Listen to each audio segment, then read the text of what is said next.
And one of the biggest stories at that time, of course, was high-speed rail.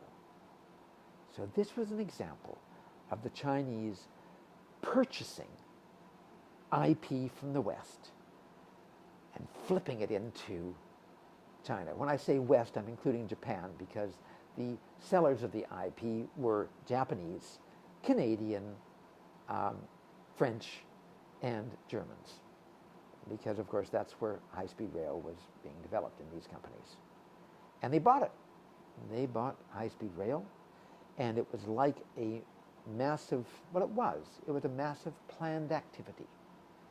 So compared with the rest of the book looks more at private enterprise in China and their management of innovation, whereas the high-speed rail project looks at management of innovation and purchase of technology from the West by a government entity, very much in the planned structure.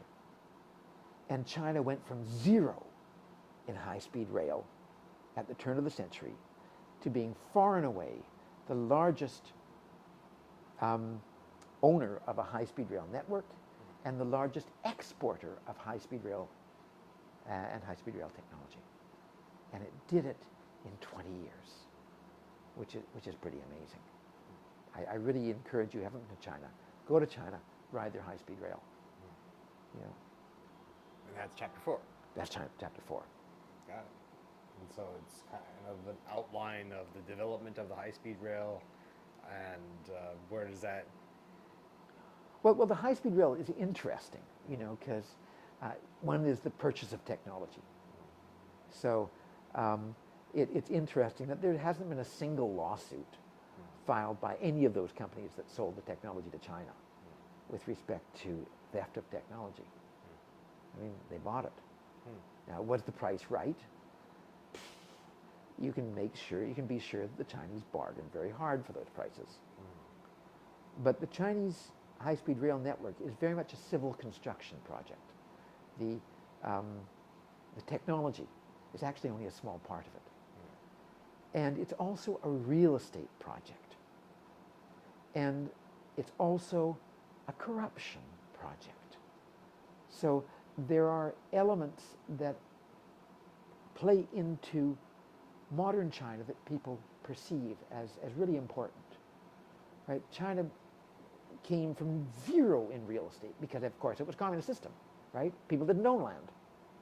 To the largest real estate market in the world, larger than the US real estate market, larger than the Japanese real estate market, in 20 years. Part of high-speed rail is real estate.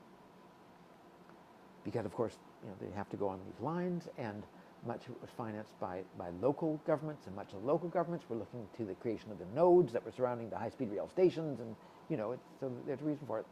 And you had to be, I think, a visionary to develop high-speed rail.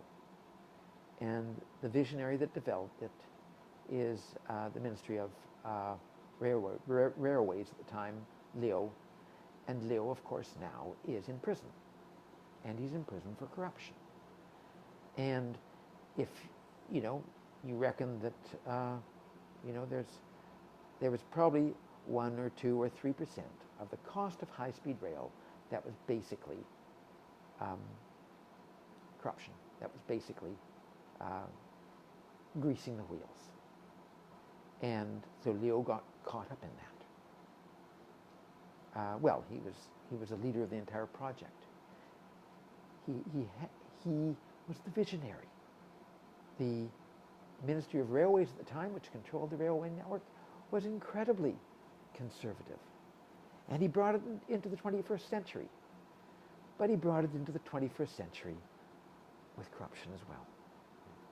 So part of the 4th chapter is telling that story as well. So it's telling the real estate story, it's telling the purchase of technology story according to global norms, and it's telling the corruption story. Well, we know that real estate tends to be a corrupt industry.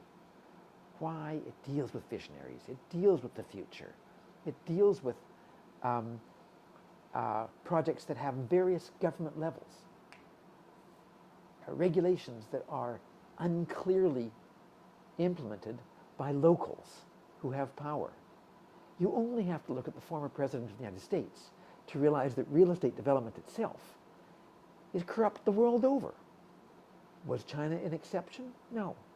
Is it a greater percentage of the principle of major civil projects that go into corruption than the rest of the world? I don't know. I think it's an interesting area for economic research. I think it's of concern to the current government of China under the Communist Party and its current set of ideas.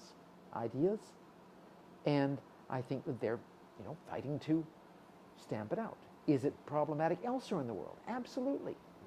So China's part of a global development, but it's a global development that comes from a different background and is ruled in a different fashion.